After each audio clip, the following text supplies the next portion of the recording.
নমস্কাৰ বন্ধু বান্ধৱীসকল সকলোকে স্বাগতম জনাইছোঁ মোৰ প্ৰথমটো বায়োগ্ৰাফি ভিডিঅ'লৈ। যদি ভিডিঅ'টো চাই ভাল পায় লাইক কমেণ্ট লগতে চেনেলটো ছাবস্ক্ৰাইব কৰি দিব। তেতিয়াহ'লে বলকচোন ভিডিঅ'টো আৰম্ভ কৰোঁ।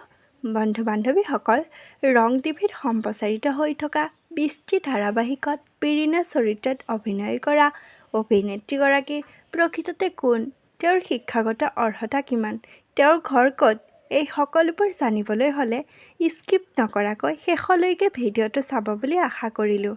বন্ধু বান্ধৱীসকল, পেৰিনাৰ প্ৰকৃত নাম হৈছে দেৱাশ্ৰী গগৈ। তেওঁৰ জন্ম হৈছিল 1993 চনৰ 23 অক্টোবৰত ডিব্ৰুগড়ত। তেওঁৰ নিকনেম হৈছে ভণ্টি।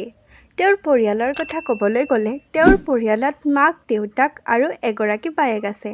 দেউতাকৰ নাম গোপাল চন্দ্ৰ গগৈ আৰু মাকৰ নাম জুৰি গগৈ। দেৱাশ্ৰী গগৈয়ে স্কুলীয়া শিক্ষা কৰে ডিব্ৰুগড়তে আৰু তেওঁ গ্ৰেজুৱেশ্যন কমপ্লিট কৰে গুৱাহাটীৰ পৰা। দেৱাশ্ৰী গগৈয়ে কেইবাখনো ধাৰাবাহিকত অভিনয় কৰিছিল। তাৰ ভিতৰত কেইখনমান হ'ল জোনাকী কাৰেং, সৰাপাত, গাৰ্লছ হোষ্টেল আৰু বৰ্তমানে 20টি ধাৰাবাহিকত পেৰিনা চৰিত্ৰত অভিনয় কৰি আছে। আপোনালোকে বাৰু তেওঁৰ অভিনয় চাই কেনে পাইছে কমেণ্ট কৰি জনাবচোন। আজিলৈ ভিডিঅ'টো ইমানতে সামৰিছোঁ। পুনৰ অন্য এটি বায়োগ্ৰাফি ভিডিঅ'ৰ সৈতে লগ হ'ম। যদি ভিডিঅ'টো চাই ভাল পায় লাইক কমেণ্ট আৰু লগতে চেনেলটো ছাবস্ক্ৰাইব কৰি দিব।